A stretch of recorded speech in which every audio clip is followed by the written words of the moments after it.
Ladies and gentlemen, vampires and familiars, welcome back to the channel. I am the Film Cricket, and today we will be reviewing Renfield. I understand that this movie has been out for a while, and by the time that I'm getting you this video, you may have moved on to other things. However, many of you may have missed it and thought to yourself, hey, maybe I'll catch it during the Halloween season. So if that's your thought, then this review is for you. Before we begin, and as always, I ask that you hit those like, subscribe, and share buttons. I am still trying to grow this channel, and every little bit that you do does help. Each video we're trying to make a little better, and so, yeah, keep coming back. As is often the case with this movie having been out for a little bit, we can look at the Rotten Tomatoes scores, and yeah, it's kind of what you may have expected. Critics don't really like it, but audiences do. I get that in this case. This movie is not for the average critic. They tend to get too lost in themselves. They're the type of people who get really into the art of the movie. Most critics are the reason why we have Shakespeare in Love beating Save It Private Ryan for the Best Picture, or Chariots of Fire beating Raiders of the Lost Ark. What most critics forget is that not all movies have to be great works of art. Some are meant just to be fun. But ladies and gentlemen, I am not like most critics. I am but a humble cricket, so I do understand fun. Because of that, we're going to get into Renfield. First, let me say that Renfield in no way is a horror movie. For some reason, my wife thought it was and almost didn't want to go for that reason. While there is some great gore and blood, it is mostly over the top silly and doesn't have any real scares attached to it. Renfield is directed by Chris McKay. It's based on the character Renfield from Bram Stoker's novel Dracula.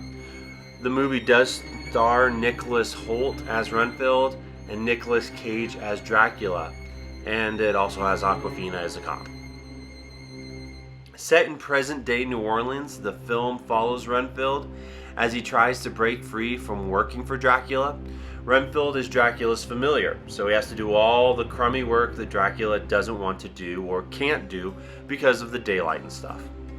Renfield finds himself in a self-help group that is designed to help its participants break free from toxic relationships. It's Renfield's idea that he can use this group to find victims for Dracula while also helping people break from the toxic relationships that bring them to the group. He explains this briefly during the movie. If you pick up on it, great. If you don't, it really doesn't matter. It's just used as a plot device to propel the rest of the movie, although it does come back later. Instead of really doing things like this, although he does do it one time, Renfield really starts working on himself and realizing that he doesn't need to be with Dracula anymore. He's tired of that relationship. Dracula is toxic. He's a vampire. He's Dracula.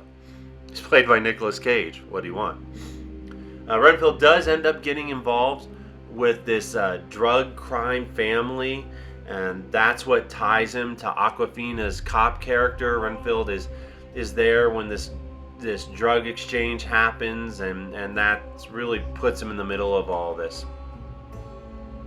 Your normal hijinks ensue while Renfield is trying to get out of his relationship with Dracula, while at the same time Awkwafina is trying to bust the crime family because they killed her super cop father.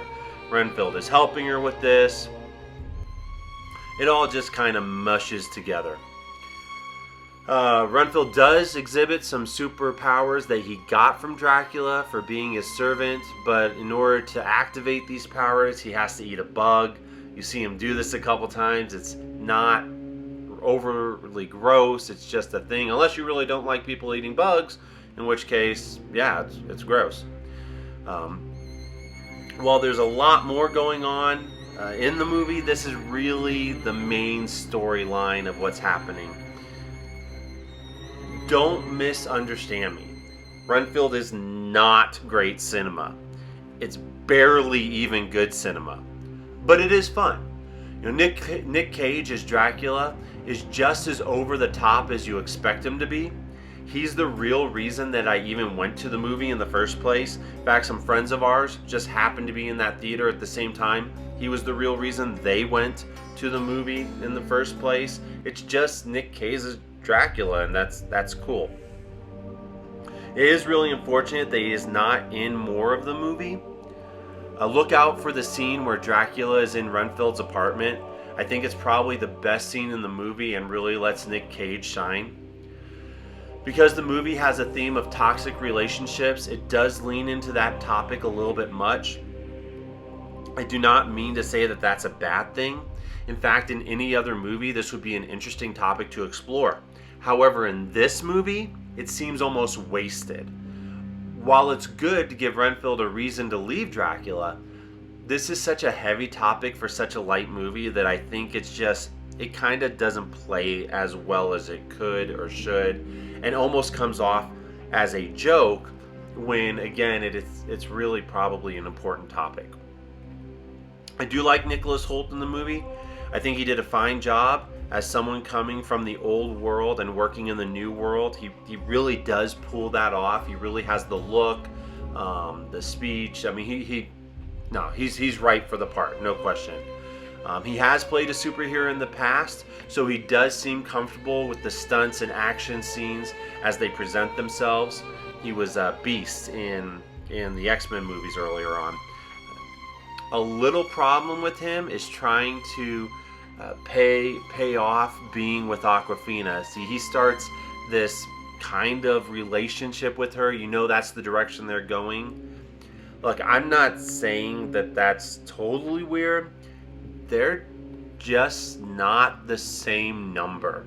Hate me if you want for that, but they're not. And she is not charming enough to get me to buy off on him being attracted to her. It doesn't work. I'm not looking to rag on Awkwafina, but every movie I've seen her in, she doesn't wow me. She does apparently have a show called Nora from Queens that looks funny, and all the clips I've seen of that show are good. But then she gets in a movie and just bugs me. I don't know.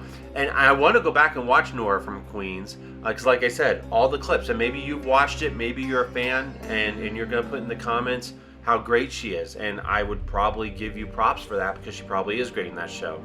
But this, the Marvel movie, the Ten Rings one, I don't see it. Anyway, the movie is fun. It's really a good turn off your brain and enjoy movie. A little spoiler alert here, if you will, but there is a scene where Renfield rips off the arms of a bad guy and then uses them to beat other bad guys. That's just funny. Stupid blood everywhere, not even real looking. But it's funny and kind of fun, and I think he even tosses one of the limbs over to Awkwafina's character, and I think she uses it. And don't read any more into it than it has to be. It's over the top, it's dumb, but that's its charm. I can wholeheartedly tell you, my daughter and I walked out saying, that was dumb, and we loved it. My wife walked out just saying it was dumb, although she did see some of its charm. There is an after credits thing that you can wait around for, but if you don't, it won't ruin your world. In fact, it's more likely to ruin your night if you do, just because it's so inconsequential. I tend to stay A, for the reviews, and B, because I want every little aspect of a movie I can get, and so I wind up having to stay for them regardless how dumb they are. I don't. It's up to you, but I don't think it's really worth it to stay. If you're watching at home, sure, just let it run. Who knows? Would I spend money to see it again in the theater? No, likely not. Not even the cheap theater. But I would be likely to sit down come Halloween and give it another viewing. Why not? Sometimes it's worth relaxing with Nicolas Cage, Nicholas Hoult, and yes, even Awkwafina. Oh yeah, it has John Ralphio from Parks and Rec in it. See you next time.